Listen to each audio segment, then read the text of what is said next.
काजू कतली लाए हैं, क्या लाए? भाई मैं चाहता हूँ तुम सब भी जोड़ो मेरे साथ और सब काजू कतली लेके आओ, जैसे भाई लेके आया है। अरे अरे रुक जाओ, सेंटर कहाँ था तुम्हारा? मेरा था मेरा सेंटर था गाजियाबाद इंदिरापुरम में, 5th रिजर्व बटालियन। और मैं सुबह गया था, मैंने सुबह 5 बजे वहाँ पे एंट्री कर ली थी। उन लोगों ने एंट्री 4:45 में स्टार्ट कर दी थी। मेरा चेस्ट नंबर 10 था और एंट्री करने के बाद चेस्ट नंबर 10 होने की वजह से सब चीज़, मतलब जो हमारा बैच बन रहा था 10 बंदों का, तो उसमें मैं सबसे पहले ही था।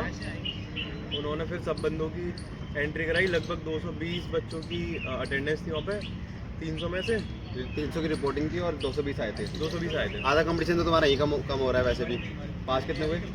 5 जिसमें से मैंने सुना तो वो बता रहे थे 100 बंदे पास हुए, 122 को निकला। और कितने क्या टाइमिंग में पहला बैच चालू हुआ था रनिंग करने के लिए? पहला बैच वैसे टाइम तो नहीं पता, बट सूरज की ये मान लो आप पहली किरण होते ही आपकी रनिंग स्टार्ट हो जाएगी 7:30 या 7:45 तक, 7:30 तक हो जाएगी। तो 1600 में कितने के बैच बन रहे थे दौड़ने के लिए?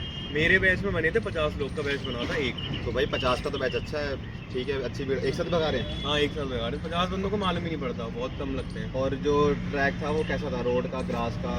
रोड का ट्रैक था मेरे में और 4-5 कट थे उसमें, मतलब मोड़ थी, 4-5 शार्प मोड़ थी और बहुत इजी था, मालूम भी नहीं पड़ा। 800 मीटर कब निकल गया, फिर दूसरा 800 मीटर आया तो उसमें सांस थोड़ी सी फूली, पसीना तो आया भी नहीं, पसीना नहीं आया सही भैया। ट्रेनिंग अच्छी कर गया तो पसीना नहीं आया? पसीना आया नहीं, इतना ठंडा था वहाँ पे, पूरे पेड़ पौधे थे वहाँ पे बीच में, रनिंग ठंडा था काफ़ी, पर पसीना तो आया भी नहीं। और उसके बाद जो 100 मीटर में क्या हिसाब था, मतलब कितने लोग दौड़ा रहे थे? 100 मीटर 10 लोग का रहेगा, उनमें स्लॉट जो रहेगा।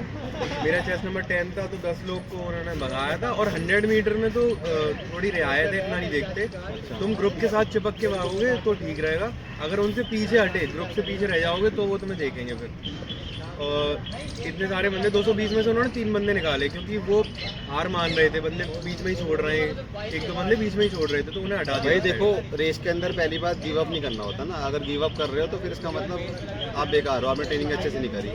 और स्टाफ कैसा था वहाँ पे? स्टाफ बहुत कोऑपरेटिव था, बहुत कोऑपरेटिव ना, बिल्कुल बहुत तमीज़ से आप करके उन लोगों ने बात करी, इतना सपोर्ट किया उन लोगों ने। करके मतलब करके तो नहीं दिखाई, बट बहुत चीज़ें उन्होंने बहुत अच्छे से करी हैं। अच्छा, मेरे को एक चीज़ सुनने में आ रही थी, जैसे कि जो कुछ बच्चों का ना कैसे हाई जंप कर रहे हैं, तो हाई जंप कर रहे हैं तो जैसे वो भाग के आए तो वो उनको गिन रहे हैं, जैसे पोल क्रॉस नहीं करा उन्होंने, पीछे चले गए।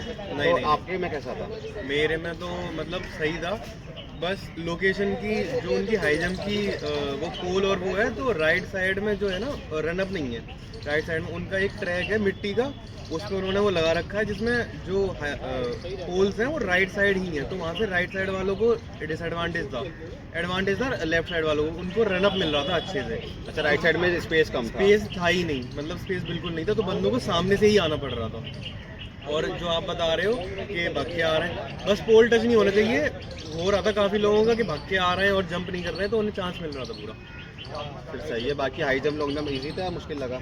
हाई जंप टफेस्ट होता है, तो वो टफेस्ट ही था वहाँ पे, क्योंकि रन अप नहीं था राइट साइड वालों के लिए, तो उनके लिए टफेस्ट ही था। भाई पहली बात तो मेरे हिसाब से टफ कुछ नहीं होता, आपकी ट्रेनिंग डिपेंड करती है। अगर आपने ट्रेनिंग अच्छी करी है, आपने फालतू तैयारी करी है और उसमें अच्छा मेहनत करी है, तो ग्राउंड पे अगर तुमने पसीना बहाया ना, तो वहाँ पे तुम्हारा सब क्लियर रहेगा। बाकी मेरी तरफ से बहुत बहुत मुबारक हो आपको, ठीक है, बहुत अच्छी इन्फॉर्मेशन दी। अच्छा, एक और चीज़ बताओ कि वहाँ पे आसपास रहने की व्यवस्था है जहाँ पे आप गए थे? नहीं, मेरा तो पास में ही था, यहीं गाजियाबाद 15 मिनट लगी मुझे, उसमें ऊपर से गया। तो ठीक है भाई, नहीं तो आप लोग काम कर सकते हो, जो दूर से आ रहा है, जो आउट ऑफ स्टेट है दिल्ली से या बहुत ज़्यादा यूपी के अंदर डिस्ट्रिक्ट से आ रहा है, तो अपना थोड़ी व्यवस्था बना के चले। आसपास कोई होटल बुक कर ले या धर्मशाला देख लें, कोई नियर बाय में कोई रिलेटिव रहते हैं वहाँ पे चले जाए। और हमेशा एक दिन पहले पहुँचे, क्योंकि वहाँ का जो टेम्परेचर होता है ना, अभी मौसम चेंज हो रहा है, मौसम चेंज होने की वजह से बॉडी में चेंजेस हो जाते हैं, जुकाम खांसी ये सब बहुत आम चीज़ हो रही है। तो अपनी जैकेट पहन के चाहे लोअर रखें, अपनी पूरी बॉडी को कवर करें, वहाँ पे जाके ज़्यादा बात ना करें, चुपचाप रहें, आराम से रनिंग में रेस्ट करें। तुम्हारा जब टाइम आए तुम अपना उठो, रेडी हो फटाफट और दौड़ना शुरू कर दो, पूरा जी जान लगा दो, जोश होगा तभी तुम रेस में फिनिश कर पाओगे। ठीक है, डरना नहीं, होपलेस नहीं होना। ऑल द बेस्ट मेरी तरफ से।